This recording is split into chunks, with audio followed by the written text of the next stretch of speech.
As expected, our anchorage did not provide much protection from the swell being stirred up by the strong northwest winds.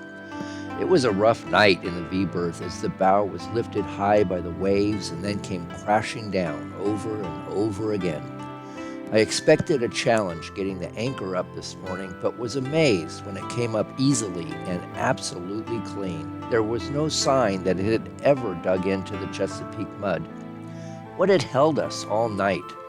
Another mystery was that as we retraced our route out of Cook's Point Cove, the last buoy with the flashing red light, the one we were so happy to see the previous night, was nowhere to be found. The dotted lines show our exact route out. The buoy was simply gone.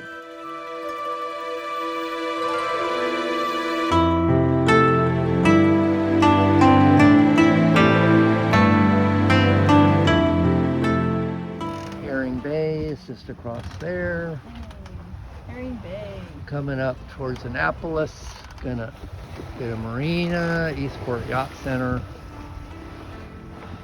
We were going to have our 50-hour engine servicing, but Carl was exposed to COVID, so it's not going to happen.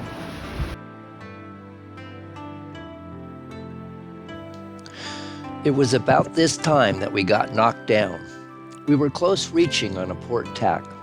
I had a reefed main up with a full 125% Genoa foresail out. I was at the helm but had the autopilot on. Stacy was down below. A huge gust came out of nowhere. I will never forget the surreal image of the sails dipping into the water.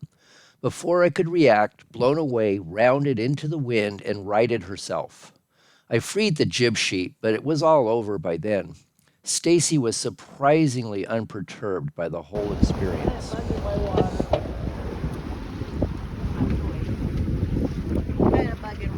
You had a bug in your water? How can there be a bug out here in the gusty wind?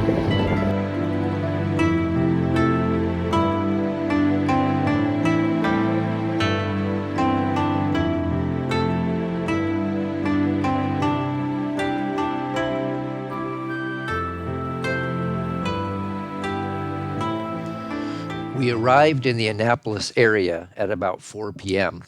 It all seems so simple now, but I had had 2 nights with little sleep and started into Spa Creek instead of Back Creek.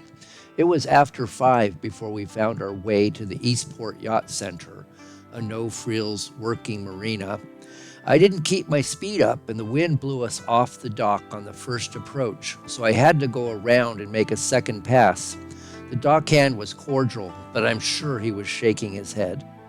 We walked into town and had an excellent dinner at Davis's Pub, a place we have returned to for the energetic ambience and great service.